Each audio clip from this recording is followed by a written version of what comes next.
morning for Kids First. And today I'm speaking with Joshua Enck, director of a new film, A Great Awakening. Mr. Enck is known for his works on Moses, I Heard the Bells, and Sight and Sound presents Daniel Live. A Great Awakening tells the story of Benjamin Franklin and George Whitefield's unexpected yet impactful 30-year-long friendship, and the legacy their trailblazing approach left on American history. Hi, how are you? Hey Adele, how are you doing? Good, how are you? I'm doing wonderful. Thank you so much for having me. Welcome to the show, Mr. Enck. Thank you. Mr. Enck, I absolutely love the dynamic between Benjamin Franklin and George Whitefield in this movie. The dynamics between, opposites is always fun, as a storyteller. When you have arguably the most powerful preacher of all time, George Whitefield, become best friends with, someone who is a scientist and not necessarily, obviously a faith-filled person. He likes to have evidence for everything. That makes for really good storytelling. And then when you realize that we believe God providentially brought these two people together, these two opposites together, and what they did together was spark the most formative event in our nation's history, the Great Awakening.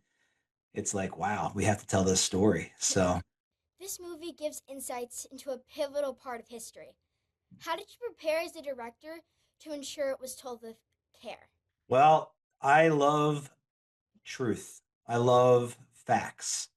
One of our founding fathers, John Adams, he said, facts are stubborn things, which means they just are what they are.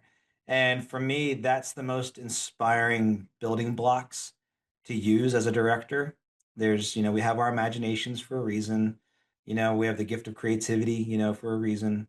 But when you have truth and facts that anchor the storytelling, to me, that's what makes it the most interesting. Because I knew a lot of people were going to watch A Great Awakening and they were going to Google search, the story and see if it's true.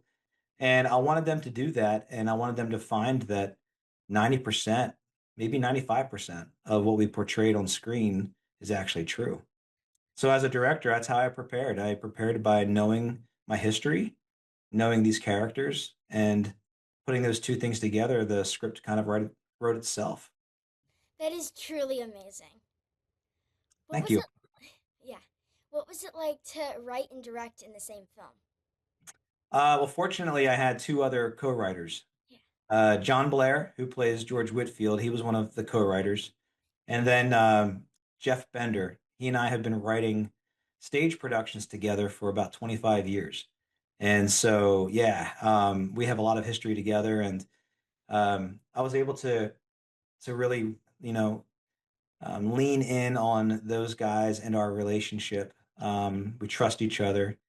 And so I had that as a safety net, not just a safety net, but as a method, to make sure we're telling the right story.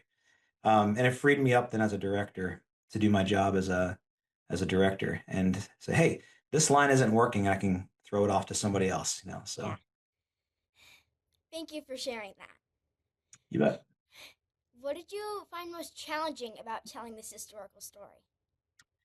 The biggest challenge of this story for me was the discernment of knowing how much Whitfield story should we tell, how much Ben Franklin story should we tell, and how much will our audiences want, from each of those characters. Because it's a unique structure, story structure.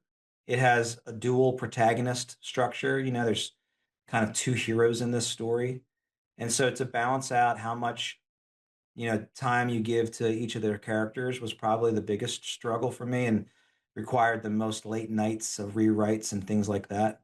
Um, but I feel like we found a great place for it, and it's being received well by audiences. And yeah, I think that thankfully, by God's grace, we found struck a nice balance.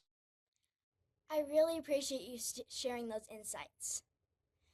The costumes and sets really caught my eye. What was it like to be behind the scenes bringing them to life? Oh, that was great. Again, like when you have an amazing team, which is what I recommend. That's my probably my number one um, advice, for any storyteller out there, filmmaker or stage director or whatever it might be. Find a good team. Surround yourself with great people. I'd walk over to the costume shop, which is not far from my office.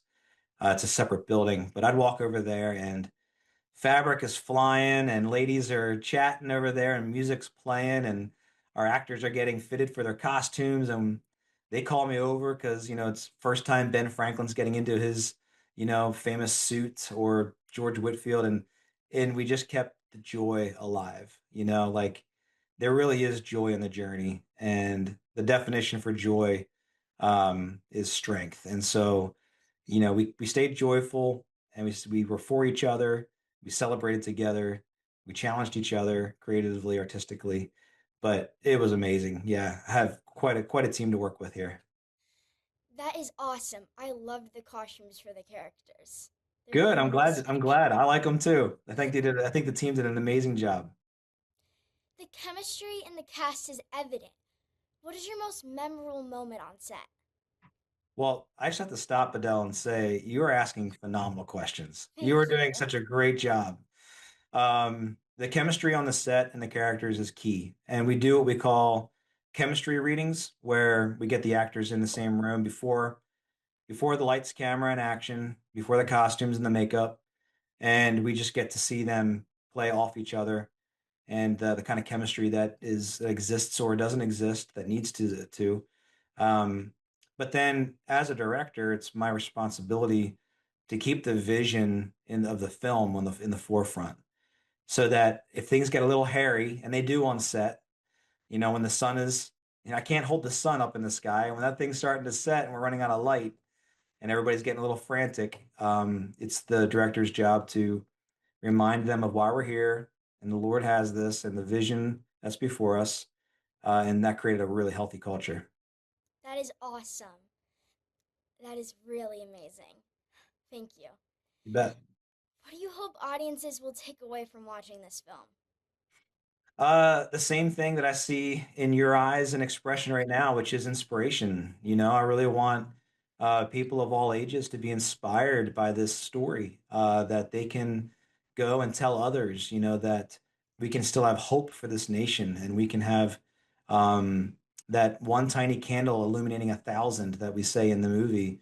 Like if each one of us can carry that flame of inspiration and spread it throughout all of the world, what a better place, what a it would create a better place, to live and create an atmosphere where we can all have an encounter with the Lord, So my hope is that there's inspiration and celebration for what the Lord has done back in the 1700s and what He's going to do today. Wow, thank you for sharing. This movie was exceptional. Thank you for talking to me today. Thanks for having me on your show. Have a great day. You too. Thanks, Adele. Thank you, Joshua Enck, for talking to me today.